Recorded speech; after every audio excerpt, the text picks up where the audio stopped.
एक भारतीय कंपनी चुपचाप अमेरिका की सौर ऊर्जा की जीवन रेखा बन गई और लगभग किसी को पता ही नहीं चला। आपने अडानी का नाम सुना होगा, शायद टाटा पावर का भी, लेकिन वॉरी, उन्होंने कुछ ऐसा कर दिखाया है जो भारत के ऊर्जा भविष्य और अमेरिका की सौर नीति को हमेशा के लिए बदल सकता है। जनवरी 2025 में अमेरिका के दिल में एक बिल्कुल नया 1.6 गीगावाट का सौर मॉड्यूल कारखाना चालू हुआ। मालिक कौन? न टेस्ला, न फर्स्ट सोलर, वो थे वोरी।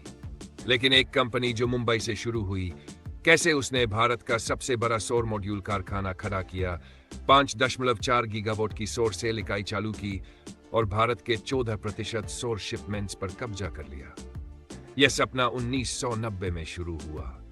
तेजी से आगे बढ़ते हुए वित्त वर्ष 2025 में वोरी की आय 14,800 करोड़ रुपए पार कर गई। EBITDA दोगुना हो गया और उन्होंने इंडो सोलर, एक और सौर प्रतिद्वंद्वी, को भी खरीद लिया। और फिर वह मोड़ आया जिसकी किसी ने कल्पना भी नहीं की थी। जब वे वैश्विक प्रभुत्व की तैयारी कर रहे थे, तभी अमेरिकी सरकार ने भारत से आयात होने वाले सौर पैनलों पर 26% शुल्क लगाने की संभावित घोषणा कर दी। अन्य भारतीय कंपनियां घबरा गई। वॉरी, उन्होंने मुस्कुराया, क्योंकि उनके पास पहले से ही अमेरिका में उत्पादन इकाई थी।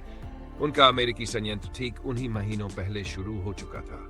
क्या यह महज संयोग था या कोई मास्टर प्लान? और अब वॉरी सिर्फ सौर मॉड्यूल नहीं बना रहा है, वे भारत का पहला हरित हाइड्रोजन गीगा फैक्ट्री बना रहे हैं, एक बैटरी सेल निर्माण इकाई और स्वच्छ ऊर्जा श्रृंखला में 1 लाख करोड़ रुपए के अवसर का पीछा कर रहे हैं। लेकिन जो आपको नहीं बताया गया है वो यह है, वे अपने उत्पादन को दुगुना करने की योजना बना चुके हैं, उससे पहले कि उनके वैश्विक प्रतिद्वंद्वी कोई प्रतिक्रिया दे सके।